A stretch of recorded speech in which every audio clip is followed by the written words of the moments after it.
تو السلام علیکم ناظرین، آج ہم بات کرنے لگے ہیں ایک عظیم منگول فاتح چنگیز خان کے بارے میں، جس کے بارے میں آپ نے پہلے ضرور سنا ہوگا۔ تو چنگیز خان جو کہ 1162 میں پیدا ہوا اور اس کا جو باپ تھا وہ ایک منگول سردار تھا اور ایک معمولی سے گھرانے سے تعلق رکھتا تھا۔ تو اس کا جب بیٹا پیدا ہوا تو اس نے ایک فاتح حریف سردار کے نام پر اس کا نام تیموجن رکھا،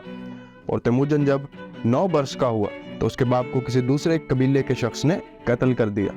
اور اگلے چند برس تک اس کا جو بقیہ کنبہ تھا، یعنی کہ جو لوگ بچ گئے تھے اس کے خاندان میں، وہ اسی ڈر کے تحت جو ہے وہ پوشیدہ رہے، چھپے رہے۔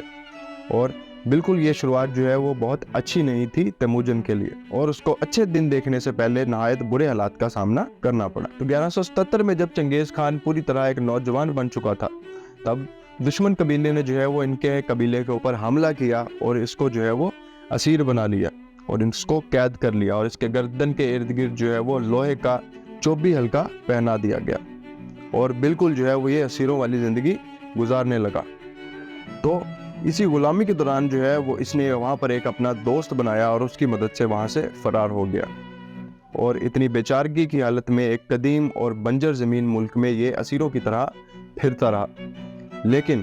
کس کو پتا تھا کہ چنگیز خان ایک طاقتور اور نہایت عظیم شخص بن کر ابھرنے والا ہے۔ تو چنگیز خان کی ترقی کا آغاز اس کی اسیری کی زندگی سے نکلنے کے بعد ہوا۔ تو جیسے ہی وہ غلامی سے آزاد ہوا، وہ اپنے باپ کے ایک دوست جو کہ متعلقہ قبیلے کا ایک سردار تھا، اس سے وہ جا کر ملا جس کا نام تغرل تھا، اور اگلے کئی برسوں تک ان قبائل کے درمیان جو ہے وہ کافی ہلاکت خیز لڑائیاں لڑی گئیں، کافی ہلاکت خیز اور خون ریز جو ہے وہ جنگیں ان کے درمیان ہوتی رہیں۔ اب اسی ماحول کے اندر اور انہی جنگوں کے دوران اس نے اپنی عظمت کا جو سفر تھا وہ جاری رکھا۔ اب منگولیہ قبائل کی جو وجہ شہرت تھی، وہ مشہور کس وجہ سے تھے؟ وہ مشہور اسی وجہ سے تھے کہ وہ بہت بہترین گھڑ سوار ہوا کرتے تھے اور نہایت بہترین جنگجو ہوا کرتے تھے، اور جیسے ہی ہم منگولیہ خاندان کے اوپر روشنی ڈالیں تو وہ شمالی چین کی طرف ہمیشہ مسلسل حملے کرتے رہتے تھے۔ تو تیموجن سے پہلے جو قبائل وہاں پر موجود تھے، جو کہ ہمیشہ آپس میں ہی جنگ کرتے رہتے تھے اور اپنے جنگی فنون اور جنگی صلاحیتوں کو ایک دوسرے کے خلاف ہی استعمال کرتے رہتے تھے، لیکن تیموجن نے اس چیز کو ختم کرنے کے لیے اپنی عقل مندی اور سمجھداری کو استعمال کرتے ہوئے ان سب کو ایک جٹ کر دیا، اور ان کو جو ہے وہ سب قبیلوں کو ایک ہی چھت کے نیچے لے آیا، اور 1206 کے اندر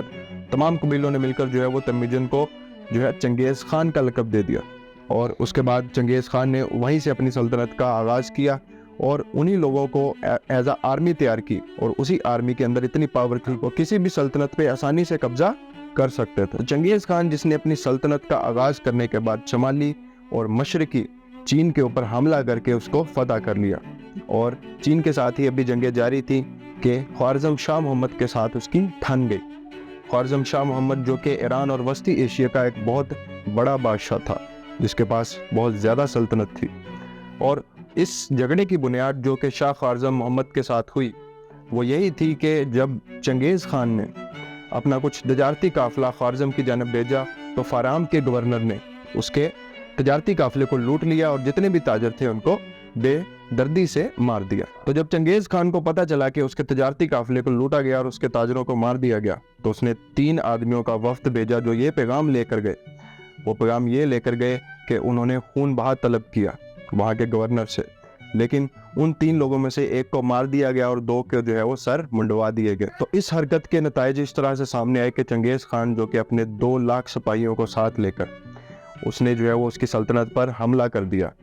اس کے بعد اس نے سمرقند، بخارا اور اس کی سلطنت کے چند بڑے شہروں کے اوپر قبضہ کیا۔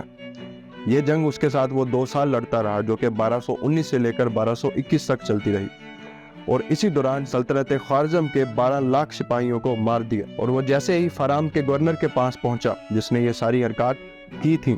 اس کو جو ہے وہ اس نے اس کی آنکھوں میں پگھلی ہوئی چاندی انڈیل دی۔ تو اس لڑائی میں چنگیز خان نے ایران اور وسطی ایشیا کے مختلف ممالک پر جو ہے وہ قبضہ کر لیا، اور آہستہ آہستہ پورے